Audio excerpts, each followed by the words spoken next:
Welcome to the Top 10 Gardener with Master Gardener Ken Lain. Gardening can be challenging, but with Ken's tips, tricks, and top 10 advice, you'll reap huge rewards. Now, welcome your garden host, Ken Lain.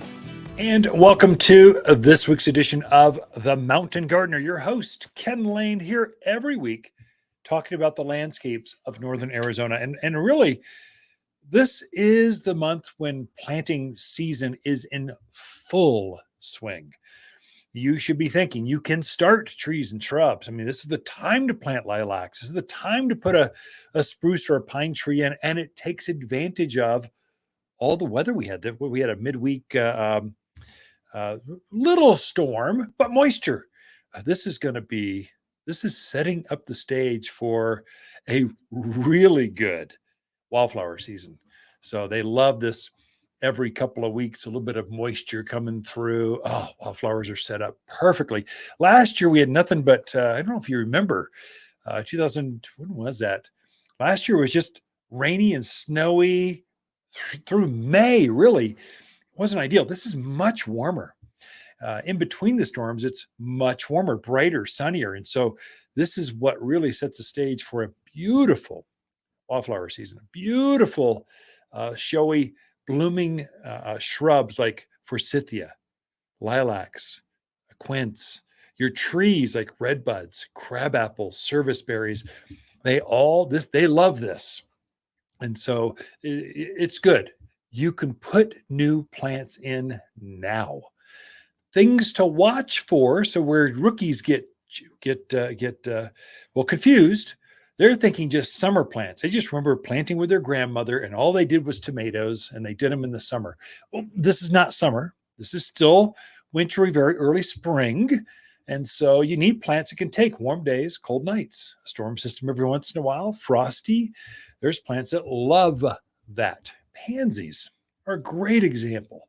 So you got a beautiful crop of pansies coming in. This is a beautiful, it's a flower. Pansies, you gardeners know, I'm sorry, I'm not putting you down, but for novices, maybe tuning in, just going, I just want to learn a little more. Pansies are a very early spring flower. It's got a flower about the size of a silver dollar. It's got a monkey face in the front of it, very fragrant to it. But these plants love this time of year. They don't thrive in summer. In fact, they poop out. Many times they just collapse going, I can't take the heat. It's too much. And so they just they fall. And that's when you put your petunias, your geraniums, your zinnias, cosmos. They love the heat, but not pansies, not violas, not snapdragons. These are all plants that are planted now for enjoyment through spring. In fact, I put mine in secret alert. Here's the insider tip. It's so mild up here that if you plant your pansies in the winter, late, like autumn, so September, October, they literally will bloom right through winter and then keep going through spring. And then finally in June, they kind of go, just too much. I can't keep doing this. And they fade. So timing, it's every time you move into a new or learn gardening to a new place, a lot of this has to do with what's the calendar? When do you do things? When am I working with the environment instead of against the environment? And so if you work against Mother Nature, you're going to have problems. And so you're not going to win. She's going to win for sure. But if you work with it, boy, it does you a great big favor. And that's what gardening is learning those sequences. And so what we're finding now, it is very much time. If you're working with the environment, this will be new. This is unique to the mountains, higher elevation gardening. You're pruning your roses later than usual, later than you would in California, later than you would in Phoenix or Tucson or Palm Springs or anywhere else. Here you prune them back, even in the Midwest. In the Midwest, you prune back your roses in like autumn.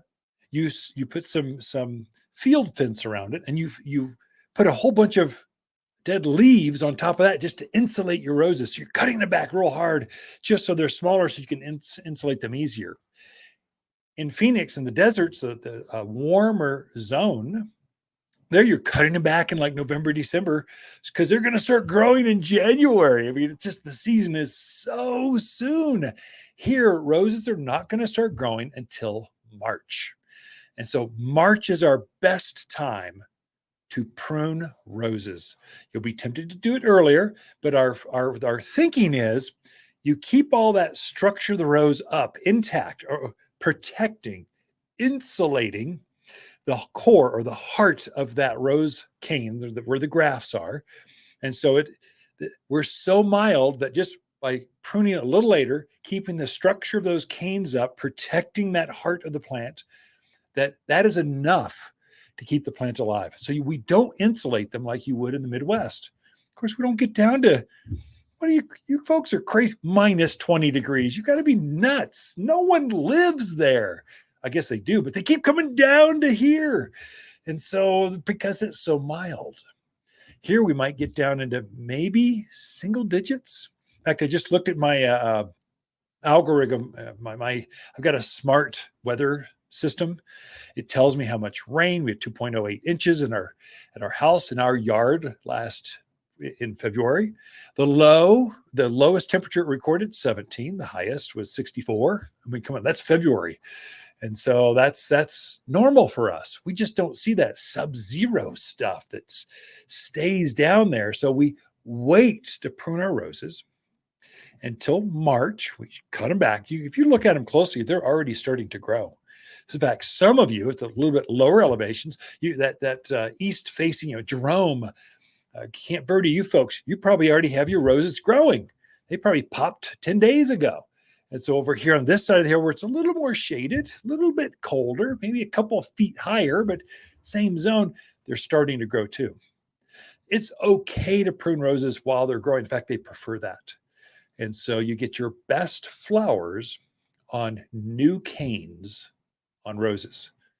If you have old, crusty, barky, the older canes on a rose, they look like a tree trunk, only with thorns on them that look like they want to rip your skin off.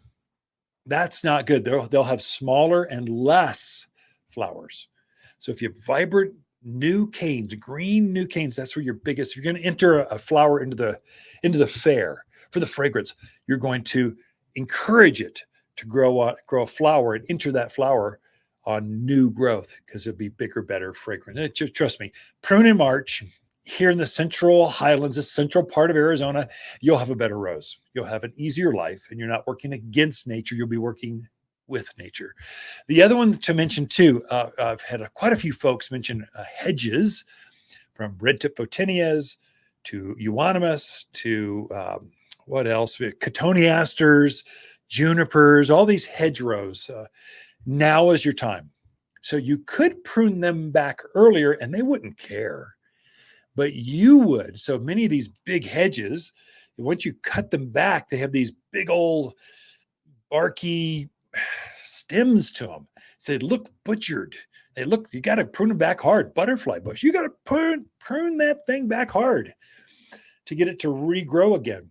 So they're about to start growing. So personally, I like to prune back my hedges right before they're about to grow so that I don't have to look out that living room window and look at this butchered hedge from January, February, March. I'm going to leave it like that through February and January and February. And I'll cut it back in March, fertilize it. So my pruned back hedgerow looks, once it pushes new growth, it looks good. So I'm trying to shrink that time between when I pruned it and when it's starting to grow. I just shrink that down. And March is your ideal time. If you make a mistake on any pruning, you can fertilize your way out of any mistake with pruning. I mean, to just chuck a few handfuls of the 744 all-purpose plant food down at the base of that plant, and it will pick that up, grow its way out. So if you're not quite sure where to, even on fruit trees, shade trees, if you're not quite sure, fertilize afterwards. And it will, if you're going to make a mistake, it'll be you didn't prune back hard enough. It's better to prune back hard and then fertilize and grow your way out of it. You'll have better plants for that. Bigger roots for less foliage mass, you get better growth. The book says you can prune back 30% of the foliage mass now. That's substantial. So anything more than that, maybe it's a little bit too aggressive. You take a couple seasons on it, but that's how you prune. You prune roses and hedges in March for best health. Prescott pansies, giant 3-inch flowers, thrive in extreme March gardens. Large velvety blooms dazzle with radiant colors of blue, violet, yellow, and variations of stripes that look like smiling faces and love being planted in March. If you want a more fruitful garden, increased success, and landscape that just feels better, then tune in daily to the Top 10 Garden Podcast. Years of tips, tricks, and garden shortcuts are guaranteed to make your gardens nicer than ever. Listen to this podcast or read Ken's weekly garden column by visiting watersgardencenter.com. That's Waters with 2 T's, gardencenter.com. Thanks for tuning in.